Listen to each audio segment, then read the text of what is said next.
Fixing this error in the Google Play Store is really easy to do. First thing you do, you open up the Google Play Store and you can go to the search bar once you are logged into your account. Now, once you've actually searched for the app that you're actually trying to get, if we click on it and actually try to get this app, it'll give you this error simply like so. As you can see, how we fix this error is we simply first want to actually leave the app and swipe up and go over to the settings option in your phone right here. Now, when you actually click on the settings option, what you're going to want to do is you want to scroll down until you see the words apps. You click on apps. Now, once you're in apps, you go to manage apps and you actually want to go over to the actual app. And once you've clicked on the app, you simply actually want to turn off this storage option by clicking on storage and clicking on the clear data option. Now, this will basically free up all the space in the app so that we can actually fix this error simply like so. Click on OK. Once you actually clear in cache, clear on OK so you can clear it all. And if we actually go back to this page like so and click on force stop, we can click on OK and actually force stop the Google Play Store app like so. Now, once you've done this, you should be able to open up your Google Play Store just like so. And the next thing you do is you go to your actual icon, your Google account, click on that, and you want to go to payments and subscriptions. Now, when you're on this,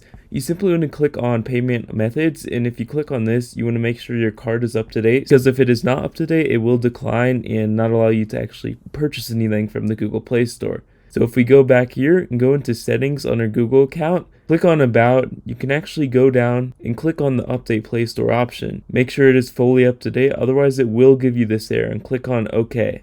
From here, we simply restart our phone by powering it off like so. And once you've done all of these steps, you should be able to log back onto the store, search for the game of your choice. And as you can see, if we click on the game, it should not give us this error anymore and allow us to work.